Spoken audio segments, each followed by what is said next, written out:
પણ તને મેં રાજમાંથી કાઢી મૂક્યો તોય તું એમ બોલ્યો કે ભગવાનની મોટી કૃપા તમે મને કાઢી મૂકો છો, એમાં તારો શું ભાવ હતો? તો કહે છે મહારાજ તમને તો ખબર છે કે તમારો જે ઘોડો છે એ જેટલો તેજ છે એટલો જ મારો ઘોડો તેજ છે.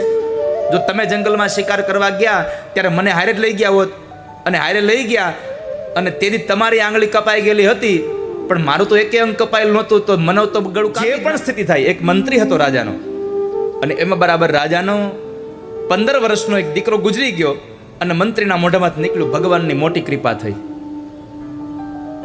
રાજાનો દીકરો મરી ગયો અને મંત્રી બોલે ભગવાનની મોટી કૃપા થઈ. રાજાને ગમ્યું નહીં, પણ રાજાને મંત્રી બહુ પ્રિય હતો એટલે શાંત રહ્યા. થોડા દિવસ થયા અને રાજમાં બરાબર રાજાના પત્ની રાણીનું મૃત્યુ થયું, એટલે મંત્રી બોલ્યો ભગવાનની મોટી કૃપા થઈ. રાણી મરી ગઈ, મોટી કૃપા થઈ. રાજાને ગમ્યું નહીં, કાંઈ શાંત રહ્યા. એમાં બરાબર દિવસો જતા રહ્યા, અને એમાં બરાબર રાજાએ એક નવી તલવાર લીધી. એટલે તલવારની ધાર આમ બરાબર આમ જોતા હતા, એમાં બરાબર તલવારની ધાર બરાબર બહુ ચટકીલી હતી. એમાં રાજાની આંગળી કપાઈ ગઈ. તો બાજુમાં ઉભેલો મંત્રી બોલ્યો ભગવાનની બહુ મોટી કૃપાથી આંગળી કપાઈ ગઈ. રાજાને ગમ્યું ને એટલે તરત જ હુકમ કર્યો ચાલો જ અમારા રાજમાંથી, નહીં તો હમણાં તને મૃત્યુદંડ દઈશ. તું મને બહુ વાલો છો એટલા માટે તને રાજમાંથી કાઢી મૂકું છું. રાજની એક પણ વસ્તુ લીધા વગર, બીજું કાંઈ જ બોલ્યા વગર જ્યારે એને કાઢે છે ત્યારે એટલું બોલ્યો ભગવાનની બહુ મોટી કૃપા તમે મને કાઢી મૂકો છો. ભગવાનની બહુ મોટી કૃપા છે, તમે મને રાજમાંથી કાઢી મૂકો છો. નીકળી જાય છે. પણ આ સંસારમાં કહેવાય છે કે જેની હારે પરમાત્મા હોય એનો વાળ વાકો કોણ કરી શકે? દુનિયા ઉથલની પાથલ થઈ જાય, પણ જેના ઉપર ભગવાનની કૃપા હોય એનું તમે બગાડી ન શકો. જેને પ્રભુની કૃપા હોય. અને આ સંસારમાં મેં કહ્યું છે તમને કે તમારા જીવનમાં જે સ્થિતિ આવે ને એ સ્થિતિ સારી છે, આવો સ્વીકાર કરજો. પ્રભુની બહુ મોટી કૃપા છે, આવું સમજજો. કારણ જે પણ થઈ રહ્યું છે એમાં પ્રભુ તમારું સારું જ કરતા હશે. જે થઈ રહ્યું છે, કોઈ સાથે સંબંધ જોડાઈ જાય તોય ભગવાનની કૃપા સમજવી. ક્યારેક આપણો કોઈ વાંક વગર કોઈ હારેનો સંબંધ તૂટી જાય તોય પરમાત્માની કૃપા સમજવી. કારણ જો જોડાયેલા રહેતા હોત તો કદાચ તમારે વધારે નુકસાન જવાનું હતું, એટલા માટે પરમાત્માએ તમને ત્યાંથી તોડી નાખ્યા છે. આ યાદ રાખજો. સમય વ્યતીત થયો. રાજા બરાબર પોતાના બીજા સૈનિકોને સાથે લઈ અને જંગલમાં શિકાર માટે જાય છે. એમાં બરાબર એક શિકારની પાછળ રાજાનો તેજ ઘોડો દોડતો હતો, બાકીની સેના પાછળ રહી ગઈ. અને એમાં બરાબર ડાકુઓનો એક સંઘ ન્યા રહેતો હતો. એમાં એની ઘરે યજ્ઞ હતો, અને ન્યા પુરોહિતોએ કીધું કે એક માણસની બલિ ચડાવવી પડશે. રાજાને ડાકુ પકડીને લઈ આવ્યા. એટલે પુરોહિતે પ્રશ્ન કર્યો કે ભાઈ તારો દીકરો છે? તો કે મારો દીકરો મરી ગયો છે. એટલે પુરોહિતે કીધું આ તો જળેલા હૃદયનો માણસ છે, આનું હૃદય બળેલું છે, દીકરો મરી ગયો એટલે દુઃખી થયેલો હોય. બીજું પૂછ્યું તારા પત્ની છે? તો કે મારા પત્ની મરી ગયા છે, કે આ તો અડધું અંગ મરી ગયેલું છે, પણ કદાચ આ મરવાના વાટે ખોટું બોલતો હોય. એમાં એક પુરોહિતની નજર ગઈ, આંગળી કપાઈ ગયેલી હતી. એટલે પુરોહિતે કીધું કે ભાઈ આની બલિ નહીં ચડાવાય. કેમ? તો કહે છે એની આંગળી કપાઈ ગયેલી છે, અને અંગ ભંગ થયું હોય એવો માણસ બલિમાં ન ચાલે. અંજાવા દો. રાજા ઘરે આવ્યો. ઘરે આવીને પહેલા વેલા એને અન્ન અને જળનો ત્યાગ કર્યો. જ્યાં સુધી મારો મંત્રી મને ન મળી જાય ત્યાં સુધી હું અન્નજળ મોઢામાં નહીં મૂકું. હવે અન્નજળ મોઢામાં ન મૂક્યું. મંત્રીને બોલાવે છે, મંત્રી આવે છે. મંત્રીને કીધું મારો દીકરો મરી ગયો, તું બોલ્યો. મારા પત્ની મરી ગયા, તું બોલ્યો ભગવાનની મોટી કૃપા. મારી આંગળી કપાઈ ગઈ, તું ભગવાનની કૃપા બોલ્યો, સારું થયું. તારા હિસાબે બરાબર ભગવાનની કૃપા. જો મારી આંગળી કપાયેલી ન હોત તો આજ મારું ગળું કપાઈ ગયું હોત. પણ આ બધી વાત તો બરાબર, પણ તને મેં રાજમાંથી કાઢી મૂક્યો તોય તું એમ બોલ્યો કે ભગવાનની મોટી કૃપા તમે મને કાઢી મૂકો છો, એમાં તારો શું ભાવ હતો? તો કહે છે મહારાજ તમને તો ખબર છે કે તમારો જે ઘોડો છે એ જેટલો તેજ છે એટલો જ મારો ઘોડો તેજ છે. જો તમે જંગલમાં શિકાર કરવા ગયા ત્યારે મને હારે જ લઈ ગયા હોત, અને હારે લઈ ગયા અને તેથી તમારી આંગળી કપાઈ ગયેલી હતી, પણ મારું તો એકે અંગ કપાયેલું નહોતું, તો મને તો ગળું કાપી જ નાખત. આ તો તમે મને કાઢી મૂકો એટલે હું બચી ગયો. ભગવાનની કૃપા છે. આ બધી ભગવાનની કૃપા છે વાલા. તો જેની હારે ભગવાન હોય એનું વાળે વાંકો ન થાય. તો પરમાત્મા 5 પાંડવોને જે જગ્યાએ સુવાનું હતું ત્યાંથી લઈ નીકળી જાય છે. એની જગ્યાએ દ્રૌપદીના 5 દીકરાઓ સૂઈ ગયા છે. અને અશ્વત્થામા અડધી રાતે આવી અને ખડગ લઈ અને અશ્વત્થામા 5 પાંડવો સૂતા છે એમ જાણી અને મસ્તક ઉતાર્યા અને મસ્તક લઈ દુર્યોધન પાસે જાય છે. પણ જ્યારે ખબર પડી કે પાંડવોના નહીં દ્રૌપદીના 5 દીકરાઓના મસ્તક છે, ત્યારે અશ્વત્થામાને પછતાવા સિવાય કાંઈ ન મળ્યું. એટલે કહેવું ગમે છે, વચન દિયા સોચા નહીં હોગા ક્યા પરિણામ, સોચ સમજ કર કીજીએ જીવન में हर काम. જિંદગીમાં 2 વાક્યો લખી રાખજો જિંદગીની નોટમાં. એક, તમે જ્યારે બહુ આનંદમાં હોવ ને, બહુ અતિશય આનંદમાં હોવ ત્યારે કોઈ દિવસ કોઈને વચન ન આપી દેવું. અતિશય આનંદમાં હોવ ત્યારે કોઈને વચન ન આપી દેવું. અને અતિશય ક્રોધમાં હોવ ત્યારે કોઈ વાતનો નિર્ણય ન કરી લેવો કોઈ દિવસ. આ 2 વાત જિંદગીની નોટમાં લખી રાખજો. કારણ અતિશય આનંદમાં આપેલું વચન અને અતિશય ક્રોધમાં કરેલો નિર્ણય તમને જિંદગીભરનો પછતાવો આપી જવાની સંભાવના ધરાવે છે. માટે ક્યારેય પણ આનંદમાં કોઈને વચન ન આપશો અને ક્રોધમાં ક્યારેય કોઈ નિર્ણય ન કરી લેશો. અહીંયા અશ્વત્થામાને પછતાવો થયો કે મારો નિર્ણય ખોટો પડ્યો. આજે મારા નિર્ણયથી હું દુઃખી થયો. પછી તો દ્રૌપદીજી રડે છે, કુંતા રડે છે. ભગવાન અર્જુનને લઈને આવે છે અને અર્જુન પ્રતિજ્ઞાબદ્ધ બન્યા. અને એ અર્જુન જ્યારે અશ્વત્થામાને પકડવા જાય, અશ્વત્થામાને પશુની જેમ બાંધીને લઈ આવે અને દ્રૌપદીને કહ્યું કે લે આ તારા 5 દીકરાઓનો હત્યારો, 5 દીકરાઓનો હત્યારો લઈને આવ્યો છું. ત્યારે રડતી રડતી દ્રૌપદી આંખ ઊંચી કરે જોયું ત્યાં તો અશ્વત્થામા તો જે 5 દીકરાના હત્યારાને મારવા માંડે જે માં, એના બદલે દ્રૌપદી 2 હાથ જોડીને એટલું જ કહ્યું, મુચ્ચતામ મુચ્ચતામ એષ બ્રાહ્મણો નિતરામ ગુરુ. છોડી દો, તમે કોને લાવ્યા છો? મને કહો તમે. આજ દ્રૌપદીને યાદ કરીએ છીએ એનું મેન કારણ આ છે કે દ્રૌપદીમાં ધૈર્ય હતું, ધીરજ હતી.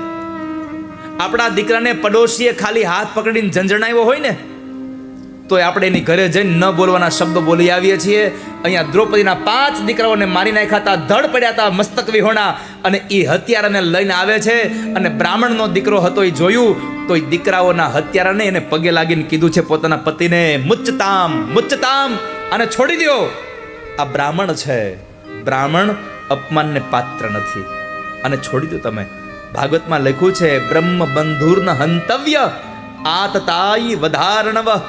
બ્રાહ્મણ હોય અને એને કોઈ ભૂલ કરી હોય તો એને ક્યારેય મારવો નહીં, એને જવા દેવો.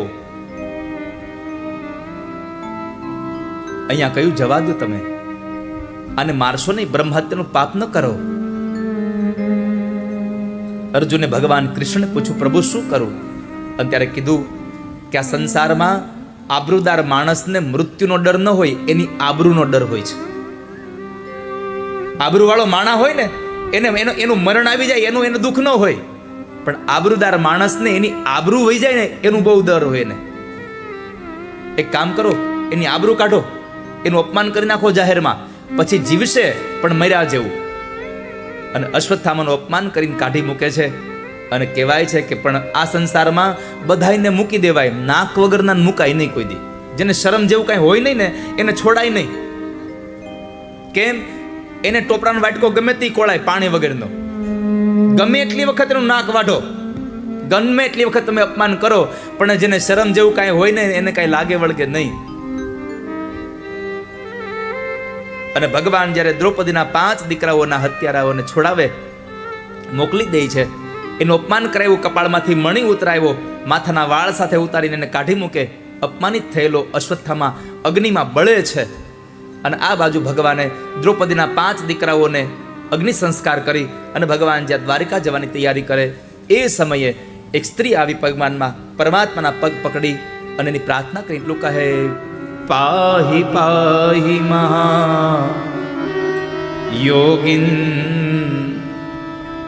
દેવ દેવ જગતપતે નાન્યમ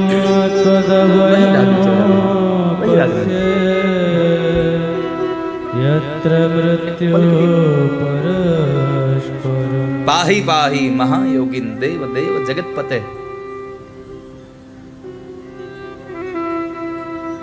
નાન્યમ ભયમ ત્વદ ભયમ પશ્ય યત્ર મૃત્યુ પરસ્પર.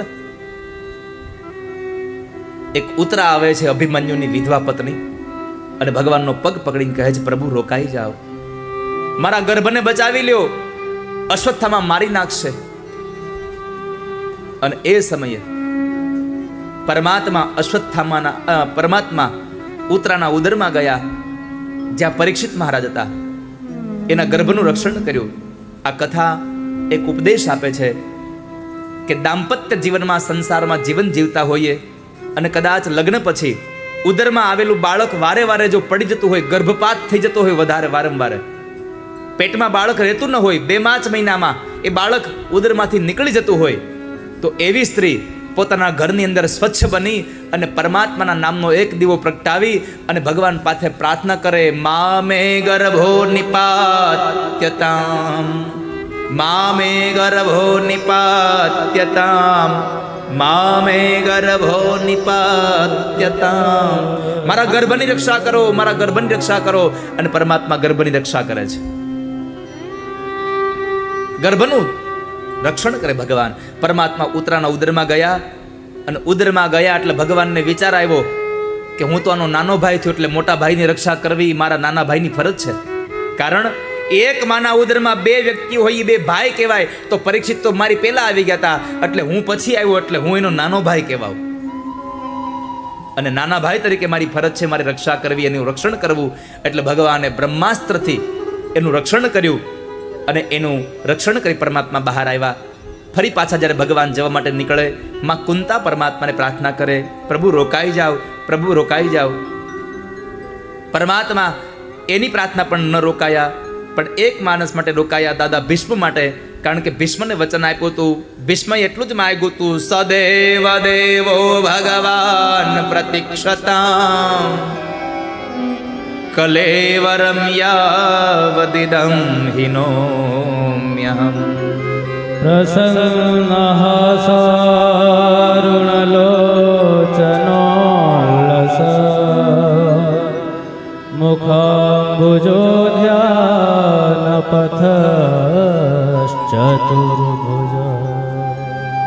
ભગવાનને પ્રાર્થના કરી હતી, પ્રભુ મારું મૃત્યુ આવે ત્યારે તમે મારી સામે ઉભા રહેજો. જો ભગવાન પાસે માગો ને તો ભગવાનના દર્શન માગજો. ભગવાન પાસે ધન સંપદા માગતા નહીં હો. પરમાત્મા પાસે ધન ન માગશો, પરમાત્મા પાસે સ્વયં પ્રભુના દર્શન માગજો. કુરુક્ષેત્રના મેદાનમાં યુદ્ધમાં જ્યારે દુર્યોધને મેણું માર્યું અને એ મેણાના બદલામાં જ્યારે ભગવાન દ્રૌપદીને લઈને ગયા, એવા સમયે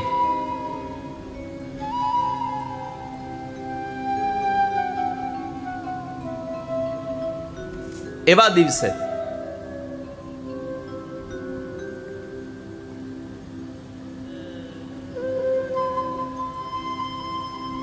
ભગવાન કૃષ્ણને પ્રાર્થના કરીને ભીષ્મ પિતામહ પ્રાર્થના કરે ત્યારે ભીષ્મ પિતામહને કહ્યું, પ્રભુ માગો, શું આપું? અને પિતામહ ભીષ્મએ માગ્યું કે મારા મૃત્યુના સમયે મને તમારા દર્શન થાય.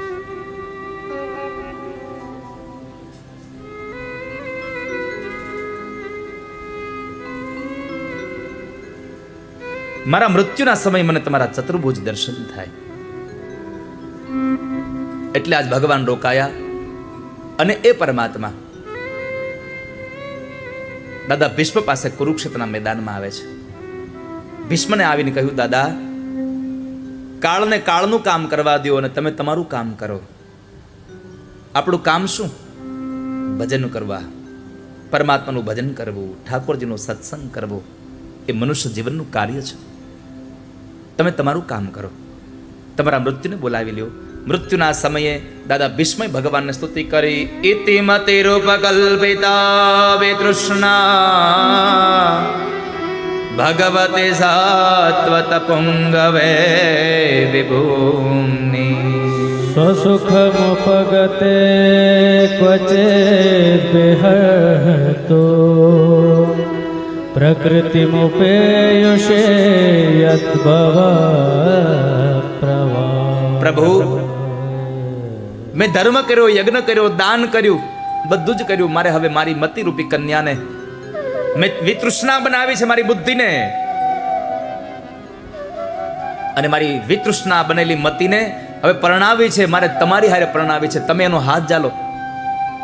ભગવાને જરા હસીને કીધું, દાદા તમારી કન્યા માટે હું તમને ગમું છું, પણ તમારી દીકરીને ગમું છું કે નહીં એ તો પૂછો પેલા. મા બાપને મૃત્યુ ગમી જાય, પણ મૃત્યુ દીકરીને તો ગમવો જોઈએ ને. દીકરીને પૂછો આ વરાજામ તે હું જોયું. દીકરી કન્યા જ્યારે મૃત્યુ નક્કી કરે તો શું જોવે? કન્યા વરયતે રૂપમ. કન્યા રૂપ જોવે કે મારો ઘરવાળો હેન્ડસમ હોવો જોઈએ. કન્યા વરયતે રૂપમ માતા શ્રુતમ માતા વિત્તમ. માં પૈસા જોવે કે છોકરાવાળા પૈસાવાળા છે કે નહીં. મારી દીકરી શાકભાજી લેવા રિક્ષામાં જાહે કે એક્ટિવા લઈને જાહે? પૈસાવાળા છે ને. માતા વિત્તમ પિતા શ્રુતમ. પિતા એમ જોવે કે વરાજામાં કઈક છે દિવેલ જેવું, હાંજ પડે 100 રૂપિયા લઈ આવે એમ છે કે નહીં. બાંધવા કુલમિચ્છતિ. કન્યાના ભાઈ અને બેન હોય એના પરિવારના લોકોને જોતા હોય કુટુંબ કેવું છે. અને આડોશી પાડોશી મિષ્ટાને ઇતરે જના. જમવામાં શું છે ડીશમાં? આપણે લગ્નમાં જઈએ, માંડવો ક્યાં છે એ પછી જોઈએ, રસોડું કઈ બાજુ છે પેલું ધ્યાન ત્યાં હોય આપણું. મિષ્ટાને ઇતરે જરા. ભગવાને પૂછ્યું કે તમારી મતિરૂપી કન્યા માટે હું તમને ગમું છું, તમારી દીકરીને ગમું છું કે નહીં એ તો પૂછો. અને ત્યારે દાદા ભીષ્મ કહે, તમે કેમ ન ગમો? ત્રિભુવન ગમનમ તમાલ વર્ણમ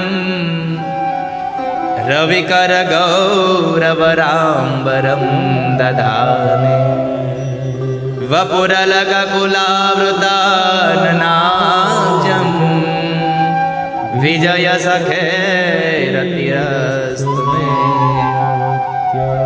પ્રભુ આ ત્રણેય ભુવનમાં તમારા જેવું સુંદર છે કોણ? બીજું તો મને કહો. તમારા જેવું કોણ સુંદર છે આ સંસારમાં?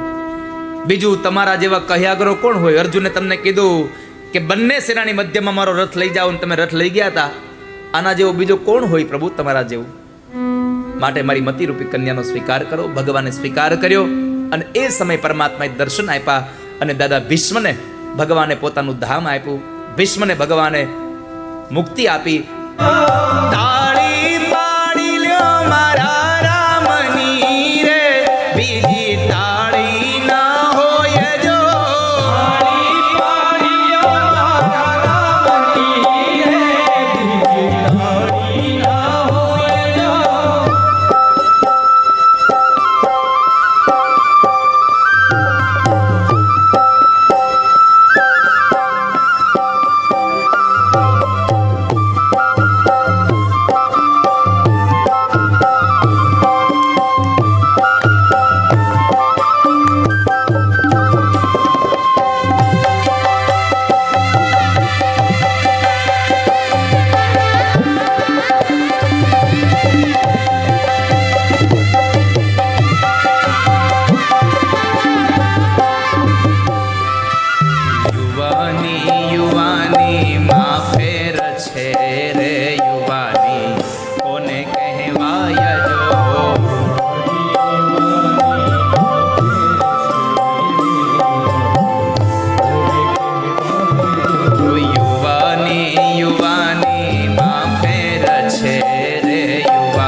ભાઈ બંધ